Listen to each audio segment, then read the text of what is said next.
आरोग्य।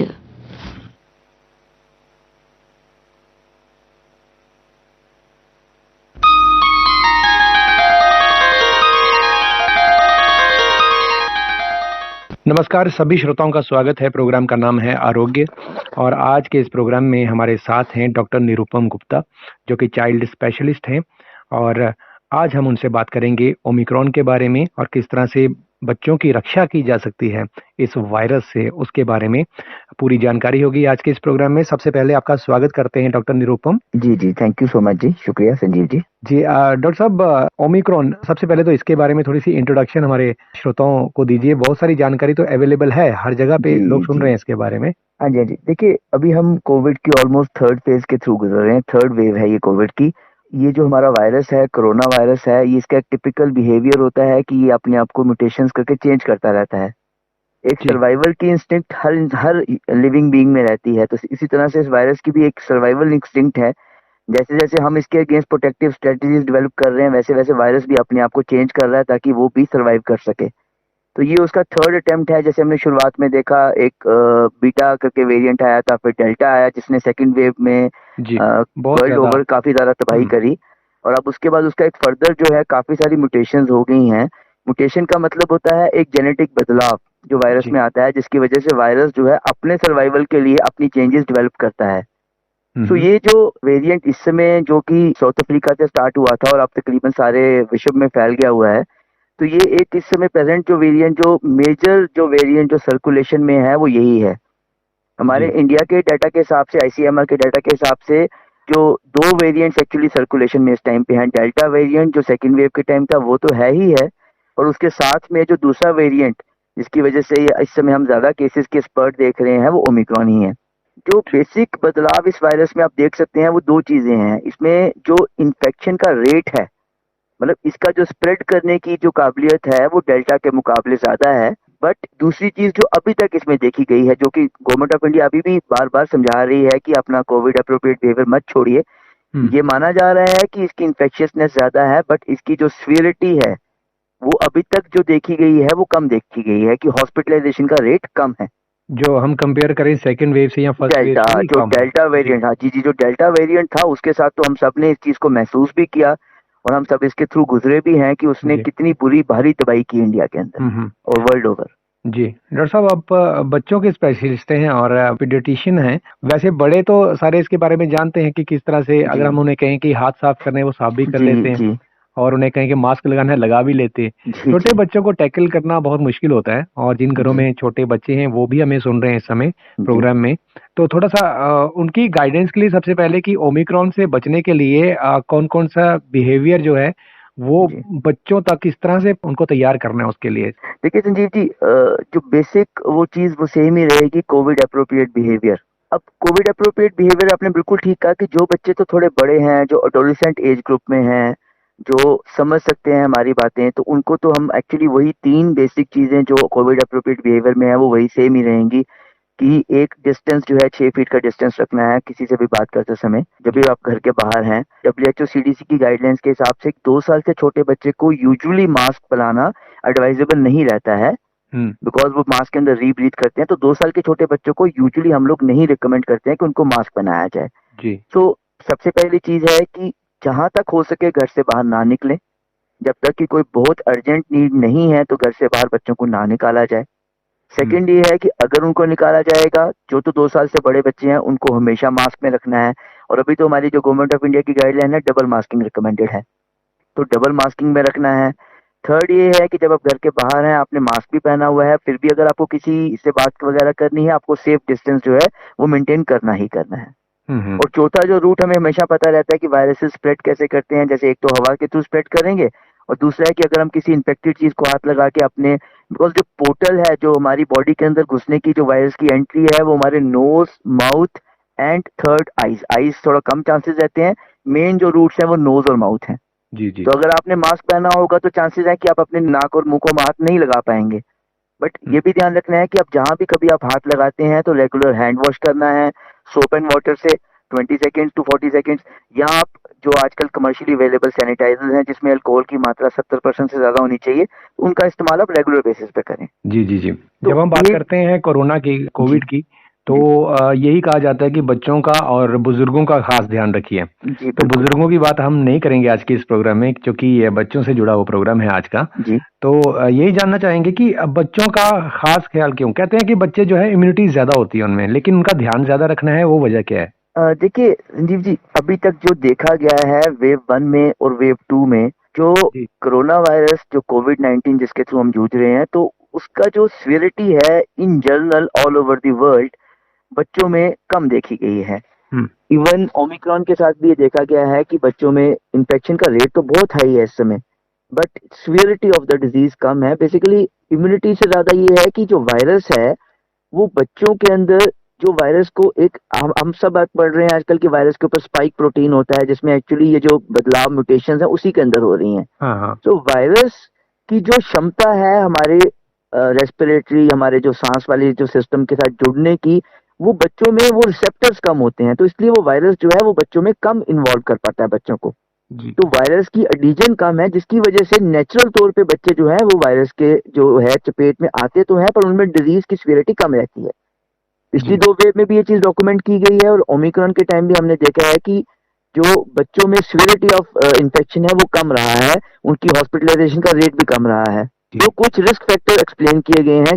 कुछ बच्चे ऐसे हैं जिनमें, देखिए अगर बच्चे को ओबेसिटी है, बच्चे को शुगर की प्रॉब्लम है, डायबिटीज की प्रॉब्लम है, या बच्चा एस्थमेटिक है, बच्चे को कोई हार्ट डिजीज है, या कोई मेलिग्नेंसी या कैंसर की प्रॉब्लम है, तो ये बच्चे हाई रिस्क में काउंट होते हैं, बिकॉज इनका इम्यून सिस्टम जो है वो डाउन होता है। एक बार वायरस ने अटैच कर लिया तो वो सीवियर डिजीज करने के चांसेस ज्यादा रखता है। जी।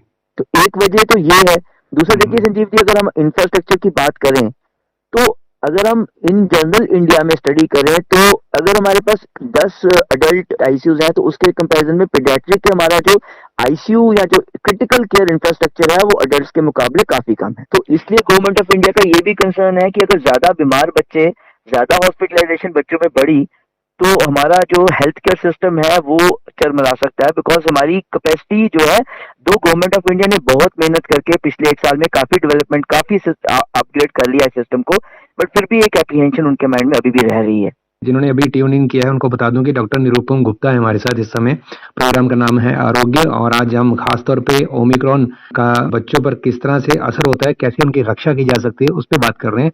डॉक्टर साहब, छोटे बच्चे, जो बहुत छोटे बच्चे हैं, इन्फेंट्स हम कह सकते हैं, जी जी, उनके पेरेंट्स, उनकी तरफ से क्वेश्चन है कि इन छोटे बच्चों को, जिनको अभी लक्षण भी नहीं बता सकते, जो उनको मॉनिटर करना और उनका ध्यान रखना, और उनके किस तरह के लक्षण उनमें हो तो पता चलता है कि कोई वायरस ने अटैक किया है, या इस तरह का ओमिक्रॉन का या कोविड का कोई संक्रमण हो सकता है। देखिए एक्चुअली जो फीचर्स हैं वो तकरीबन बड़ों में और बच्चों में सेम ही प्रेजेंटेशन रहेगी। 2 मेजर सिम्टम्स हम ग्रुप देखते हैं। एक हमारा सांस की जो ब्रीदिंग सिस्टम के साथ रिलेटेड है, रेस्पिरेटरी सिस्टम से, उसमें टिपिकल ज्यादा जो डेल्टा के मुकाबले ओमिक्रॉन में जो देखा गया है वो अपर रेस्पिरेटरी ट्रैक्ट की ज्यादा इन्वॉल्वमेंट रहती है हमारी।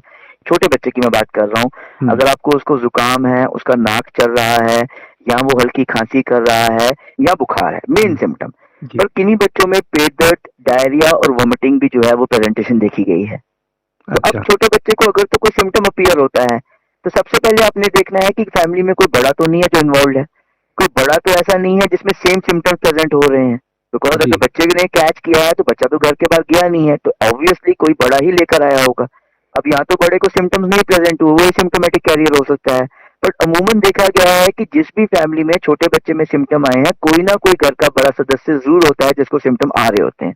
तो हम अडल्ट सदस्य हैं, उनका टेस्ट करके कंफर्म कर सकते हैं, पर सिम्टम्स की प्रेजेंटेशन ऑलमोस्ट सेम ही रह रही है बड़ों में और बच्चों में भी। बड़ों के मुकाबले में बच्चों को इन्फेक्शन ज्यादा जल्दी होता है क्या? नहीं, ऐसा बिल्कुल भी नहीं है। मतलब वो बेसिकली उनका एक्सपोजर, आप जैसे हमने अभी जिक्र किया कि 2 साल से छोटे बच्चों को मास्क वगैरह हम नहीं पहना सकते। आपको बड़ा सदस्य अगर कोल्ड फ्लू जैसी इलनेस या कोविड इलनेस लेके घर आएगा, तो नेचुरली बच्चे के साथ वो एक्सपोज है, वो डेफिनेटली इम्यून सिस्टम की अगर हम बात करें तो वो अडल्ट मेच्योरिटी लेवल पे नहीं पहुंचा होता, तो कैच करने के चांसेस तो वो डेफिनेटली हाई रखता है। जैसे हम पहले भी नोट करें कि बच्चों में जुकाम खांसी, नॉन कोविड जुकाम खांसी भी बच्चों में जो है वो काफी फ्रीक्वेंटली देखी गई है। तो सिमिलरली ये प्रेजेंटेशन भी उनमें जो है बड़ों के मुकाबले ज्यादा आ सकती है, बिकॉज उनका इम्यून सिस्टम एक्सपोज ज्यादा है। और मोर ओवर वो मास्क वाली जितनी हमें कोविड अप्रोप्रिएट बिहेवियर की बात करते हैं, छोटे बच्चे उतना ध्यान नहीं रख पाते हैं। सपोज किसी पेरेंट्स में से किसी को ये ध्यान जाता है इस तरफ कि हाँ उसको हो सकता है कि इस तरह की कोई प्रॉब्लम हो गई है, तो उसके लिए सबसे पहले उसने क्या करना चाहिए? इन्फेंट्स हैं, छोटे बच्चे हैं, उनके लिए खास तौर पे। बस जैसे मैंने अभी पिछले टाइम भी जिक्र किया कि पहली चीज तो उनको देखना है कि घर में किसी बड़े सदस्य को सेम सिम्टम्स तो नहीं आए हुए हैं।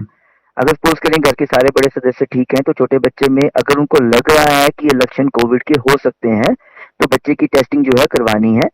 टेस्टिंग के लिए बड़ों में तो हम लोग नेजोफ्रेंजियल नोज के थ्रू स्वैब लेते हैं। बच्चों में अगर बच्चा बड़ा छोटा और वो कोऑपरेट नहीं कर सकता है, तो उनका ओरोफ्रेंजियल स्वैब लेकर जो हमारे कोविड डेजिग्नेटेड इन्वेस्टिगेशन सेंटर्स हैं वहां जा सकते हैं। अब तो काफी सारी प्राइवेट लेबोरेटरीज भी जो हैं कर रही हैं। 2 किस्म के टेस्ट रहते हैं, या रैपिड एंटीजन टेस्ट कर सकते हैं या आरटीपीसीआर टेस्ट कर सकते हैं। तो हमें अगर लक्षण लग रहे हैं तो टेस्ट करके कंफर्म जरूर करना है। बिकॉज कंफर्म करना इसलिए जरूरी है कि अगर हम कंफर्म नहीं करें तो फिर वो चेन ब्रेक नहीं हो पाती। बिकॉज अगर हम प्रिज्यूम कर लें कि ये नहीं कोविड हो सकता, गॉड फॉरबिड अगर वो पॉजिटिव होगा बच्चा, तो फिर घर के बाकी सदस्य भी एक्सपोज हो जाएंगे। पहली चीज ये हो गई। दूसरा चीज हमें ये ध्यान रखना है कि हमें बच्चे में जो टिपिकल चीजें बताई गई हैं कि अगर माइल्ड कोल्ड कफ है, हल्का बुखार चल रहा है, जो 1-2 दिनों में सेटल हो जाता है, तो घबराना बिल्कुल नहीं है। बट अगर आपको लगता है कि बच्चे को 3 दिन से बुखार नहीं टूटा है, बच्चा परसिस्टेंटली उल्टियां किए जा रहा है, लगातार उल्टियां कर रहा है, बच्चे की इंटेक बहुत कम हो गई है, बच्चा सुस्त हो गया है, बच्चा अब नॉर्मल बिहेवियर शो कर रहा है, तो उस समय बच्चे को इमीडिएटली हमने जो कोविड डेजिग्नेटेड सेंटर्स हैं वहां ले जाकर उसको चेकअप शुरू करवाना है, और अगर रिक्वायर्ड होगा तो उसको एडमिट भी करवाना है। बच्चों के लिए दवाएं किस तरह की रिकमेंड करते हैं डॉक्टर्स नॉर्मली जब इस तरह का केस आता है? कोविड का संजीव जी ट्रीटमेंट जो है वो कन्वेंशनली बड़ों सबके लिए, बच्चों के लिए, सबके लिए it is treatment is symptomatic. Even बच्चों में जो ट्रीटमेंट्स हैं, मैक्सिमम ट्रीटमेंट जो हमने बड़ों में भी हमने यूज की, जैसे हम लोगों ने वहां पर एंटीवायरल ड्रग्स यूज की, एंटी इन्फ्लेमेटरी ड्रग्स की, तो बच्चों में तकरीबन मैक्सिमम ड्रग्स का रोल जो है वो नहीं बताया गया है। जो जितनी भी हमारे पास लेटेस्ट गाइडलाइंस है उसके हिसाब से treatment has to be symptomatic. मतलब जो लक्षण हम देख रहे हैं, अगर बुखार देख रहे हैं तो बुखार की दवा देनी है, खांसी जुकाम है तो खांसी जुकाम की दवा देनी है, अगर उल्टियां हो रही हैं तो उल्टियों की दवा देनी है। तो मेन ट्रीटमेंट इसी पे रहेगा कि क्या सिम्टम प्रेजेंट कर रहे हैं। एक चीज पे मैं जरूर जोर डालना चाहूंगा, जो मैं चाहता हूं कि आपके माध्यम से ये बात आगे जानी चाहिए, कि एंटीबायोटिक्स का कोविड में कोई रोल नहीं है जब तक कि कोई सुपरलेटेड बैक्टीरियल इन्फेक्शन ना हो। अच्छा। मतलब फर्स्ट हैंड पे एंटीबायोटिक्स नहीं स्टार्ट करनी है। अजिथ्रोमाइसिन, आइवरमेक्टिन, जिन ड्रग्स का काफी ज्यादा रोल शुरू में बताया गया था, इन ड्रग्स का कोई रोल जो है बच्चों में नहीं है as per the latest guidelines from ICMR, from All India Institute, from PGI Chandigarh. कोई भी गाइडलाइन जो है वो इन ड्रग्स की सपोर्ट नहीं करती है, तो हमें बच्चों को एंटीबायोटिक्स पे नहीं डालना है। जिंक, मल्टीविटामिन ये सपोर्टिव ट्रीटमेंट है, अगर हम देंगे तो कोई नुकसान नहीं है। बट एक चीज जो पर्टिकुलरली हमें अवॉइड करनी है वो एंटीबायोटिक। वैसे भी जो सेल्फ मेडिकेशन है बिल्कुल नहीं करनी है, वो बिल्कुल नहीं। ट्रीटमेंट कोविड में हमें ध्यान रखना है, अगर हमें लक्षण लग रहे हैं और ऊपर वाला ना करे, अगर बच्चा पॉजिटिव आता है तो हमारा फोकस रहेगा उसके सिम्टम्स को ट्रीट करना। जी बिल्कुल। डॉक्टर साहब, इम्यूनिटी बढ़ाने के लिए बच्चों की किस तरह की डाइट उनकी होनी चाहिए? बिल्कुल, मैं एक्चुअली इस चीज पे जिक्र भी करना चाहता था, आपने पूछ लिया तो मैं थोड़ा बोलना भी चाहूंगा इस चीज पे कि इम्यूनिटी बेसिकली सर एक हमारा बॉडी का एक ऐसा सिस्टम है जो मल्टी फैक्टर से कंट्रोल होता है। न्यूट्रिशन कंट्रोल करती है, हमारी साइकोलॉजिकल हेल्थ, हमारी इमोशनल हेल्थ उसको कंट्रोल करती है। ठीक है, तो अब कोविड की वजह से क्या हुआ है कि बच्चों को साइकोलॉजिकल इमोशनल इश्यूज बहुत सारे अपीयर हो गए हैं, बिकॉज उनका रूटीन टूट गया है, वो घरों के अंदर जो है कन्फाइन हो गए हैं। ठीक है, online they are spending too much of time, recommendation से दूर ज्यादा स्पेंड कर रहे हैं। जी बिल्कुल बिल्कुल। तो सब बच्चों का जो रूटीन है वो ब्रेक हो गया है, उनका इम्यून सिस्टम जो है एक्चुअली डिस्टर्ब्ड है। जी। तो अब इम्यून सिस्टम को अपडेट करने के लिए सिंपल से 2 रूल्स हैं। आपको एक अप्रोप्रिएट स्लीप जरूर लेनी है, विच इज 8 to 9 आवर्स। ये मैं थोड़े बड़े बच्चों के बारे में जिक्र कर रहा हूँ। हाँ। जिनकी ऑनलाइन क्लासेस चल रही हैं, जो पूरा टाइम या तो लैपटॉप्स पे हैं या टैबलेट्स पे हैं या most of the time television पे हैं। सो अगर आपकी 8 to 9 आवर्स की स्लीप इज वेरी इंपॉर्टेंट। ठीक है, दिन में 1 घंटे की फिजिकल एक्टिविटी। अब घर के बाहर नहीं जा सकते हैं तो जो बड़े बच्चे हैं वो ट्रेडमिल कर सकते हैं, छोटे बच्चे छत पे जाके वॉक कर सकते हैं, स्किपिंग कर सकते हैं। तो 1 घंटे की फिजिकल एक्टिविटी कोशिश करना है कि वो जरूर होनी चाहिए। स्क्रीन टाइम को लिमिट करना है। और एक इम्पोर्टेंट चीज जो सबसे इम्पोर्टेंट इम्यून सिस्टम को कंट्रोल करती है वो है healthy nutrition. Well balanced healthy nutrition. Because आपने नोट किया है कोविड के टाइम हमारी ऑनलाइन परचेजिंग जो है फ्रॉम ये ईटिंग पॉइंट, जो जंक फूड की जो इनटेक है वो एक्चुअली ड्रास्टिकली बढ़ गई है, बहुत ज्यादा बढ़ी है, बिल्कुल। तो एक्चुअली वो फिर वहां पे जो बैलेंस न्यूट्रिशन का कंसेप्ट है वो हैम्पर हो जाता है, वो सफर करता है। तो न्यूट्रिशन, अगर हम इम्यून सिस्टम की बात करें तो ये मल्टीविटामिन, जिंक, उनसे भी ज्यादा जरूरी है कि न्यूट्रिशन को बैलेंस किया जाए। घर पे ही जो हम खाना खा रहे हैं वो बैलेंस्ड हो, हेल्दी फूड हो, और घर का बना हुआ तो सबसे बढ़िया है। ऑफ कोर्स घर का बना हुआ तो सबसे, बिकॉज अब जब से ये कोविड आया है तो हमारा जंक फूड का इंटेक जो है बहुत गुना बढ़ गया है, तकरीबन हर घर में ही। तो ये चीज थोड़ी सी कंट्रोल करनी है बच्चों को, मतलब वंस इन 10 डेज या फोर्टनाइट में एक बार ठीक है चलता है, बट रेगुलर बेसिस पे उनको घर का home made healthy cooked food मिले तो वो सबसे बेटर है। वही चीज है जो आपके इम्यून सिस्टम को अप रखेगी। जी, और साथ में हाइजीन का बड़ा ध्यान रखना है, सफाई का, स्वच्छता का। तो डॉक्टर साहब, कोरोना के इस समय में सलाह क्या है पेरेंट्स के लिए? तो पेरेंट्स के लिए एक ही सलाह है कि पहली चीज तो है कि जहां तक हो सके, देखिए प्रिवेंशन सबसे अच्छा क्योर होता है, तो जहां तक हो सके कि एक्सपोजर को अवॉइड करें। आप बच्चों को घर से नहीं निकालेंगे, उनका एक्सपोजर बच जाएगा, बट क्योंकि हम लोगों को तो काम पे निकलना है बाहर, ठीक है, क्योंकि सिस्टम तो बंद नहीं होगा, तो जो भी पेरेंट्स बाहर जा रहे हैं अगर वो कोविड अप्रोप्रिएट बिहेवियर बाहर मेंटेन करेंगे तो वो इन्फेक्शन को घर पे लेकर नहीं आ पाएंगे, ठीक है। तो बच्चे एक्चुअली आपके वैसे ही प्रोटेक्ट हो जाएंगे। बाकी बात वहीं पे ऐसा है संजीव जी की बच्चों की न्यूट्रिशन का पूरा ध्यान रखें, उनको हेल्दी न्यूट्रिशन दें, उनके इमोशनल नीड्स, उनके साइकोलॉजिकल नीड्स को समझें, बिकॉज बच्चे इस समय एक स्ट्रेस के थ्रू गुजर रहे हैं जो कि एक बच्चे के लिए नेचुरल रूटीन चीज नहीं है। तो उसकी तरफ उनका पूरा ध्यान दें, उनको सुने, उनको कंफर्ट करें, बच्चों को रीअश्योर करें।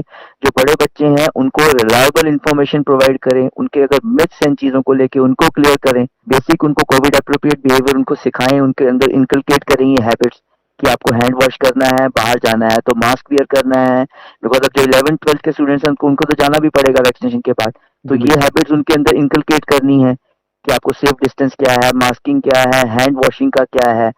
और बेसिकली मैं अल्टीमेटली एक ही चीज बोलूंगा सर, उनकी हेल्थ का ध्यान रखें और बाकी उनको थोड़ा कंफर्ट करें बच्चों को कि ये पीरियड जो है डिफिकल्ट पीरियड है, अल्टीमेटली इट हैज टू पास। जी, चलते चलते वैक्सीनेशन की बात करेंगे। जब बच्चों को वैक्सीनेशन लगना शुरू हुआ 15 साल से ऊपर के बच्चों को, जी, तो उसको आप किस तरह से देखते हैं और क्या कन्वे करना चाहते हैं हमारे लिसनर्स को? सर एक स्टेटमेंट है जो मैं कहीं पर पढ़ रहा था कि वैक्सीनेशन जो है पिछली सदी की सबसे बड़ी जो इजाद थी। तो वैक्सीनेशन एब्सोल्युटली इम्पोर्टेंट है, गवर्नमेंट ऑफ इंडिया बहुत अच्छा काम कर रही है, बहुत बड़े स्केल पे वैक्सीनेशन चल रही है। तो वैक्सीनेशन किसी भी पेरेंट्स को मिस नहीं करनी है। 15 से 18 साल में जो भी बच्चे एलिजिबल हैं वैक्सीनेशन के, उनको प्रायोरिटी पे जाके वैक्सीनेशन लेनी है। मिथ्स के बारे में नहीं वरी करना है, फॉल्स इन्फॉर्मेशन नहीं सुननी है कि ये हो गया वो हो गया, because vaccination is life saving. हमें हमेशा हर चीज को रिस्क और बेनिफिट के रेशियो के हिसाब से डिसाइड करना होता है। सो वैक्सीनेशन करवाने का बेनिफिट जो है रेयर ऑफ द रेयर कोई साइड इफेक्ट से दूर दूर दूर ज्यादा है, तो वैक्सीनेशन को ऑन पीरियोडिक बेसिस पे करवाना है। तो ये जो वैक्सीनेशन है इसमें कहते हैं कि इसमें पैरासीटामोल वगैरह लेने की जरूरत नहीं है बच्चों को? नहीं, of course it's not routinely recommended. किसी भी वैक्सीनेशन के बाद जो है एंटीबायोटिक या पैरासीटामोल को रूटीन में नहीं लेना होता है। किसी वजह से अगर किसी बच्चे को या किसी बड़े को, किसी को भी अगर आपको अगर लाइक ज्यादा फीवर हो गया या बॉडी एक्स हो रही है तो आप पैरासीटामोल को ले सकते हैं, बट रूटीन यूज नहीं करना, वो नहीं करना है। कुछ लोग तो वैक्सीनेशन लेते ही खा लेते हैं, नहीं, वो नहीं खाना, बिल्कुल गलत है वो, जी जी जी जी। तो चलते चलते सभी श्रोताओं को हम यही कहेंगे और डॉक्टर साहब भी यही कह रहे हैं, 3 बातों का बिल्कुल ध्यान रखिए। मास्क लगा के रखिए जब भी बाहर जाते हैं, घर से बाहर जाते हैं, और हाथों को बार बार धोते रहिए, सैनिटाइज करते रहिए, साबुन से धोइए, और साथ में फिजिकल डिस्टेंसिंग का जरूर ध्यान रखिए, क्योंकि ये 3 चीजें हमें बचाएंगी कोरोना से। कोई भी वेव आ जाए, इन 3 चीजों को नहीं छोड़ना है। थोड़ा सा जब ढीलापन होता है, लगता है कि मार्केट खुल गई है, तो लोग थोड़ा सा फ्री हो जाते हैं, उसने खराब किया, और वही चीज खराब करती है, वही फैलाती है। डिजीज तभी फैलेगी सर जब ससेप्टेबल लोग अवेलेबल होंगे। बिल्कुल, अगर ससेप्टेबल ही नहीं होगा तो उसकी तो सर्कुलेशन रुकी जाएगी ना। जी जी, बहुत बहुत शुक्रिया डॉक्टर निरुपम गुप्ता, आप हमारे साथ थे प्रोग्राम आरोग्य में आज, खास इस विषय पर जो था ओमिक्रॉन से जुड़ा हुआ और बच्चों की किस तरह से रक्षा की जा सकती है इससे। बहुत बहुत धन्यवाद आपका। धन्यवाद, शुक्रिया।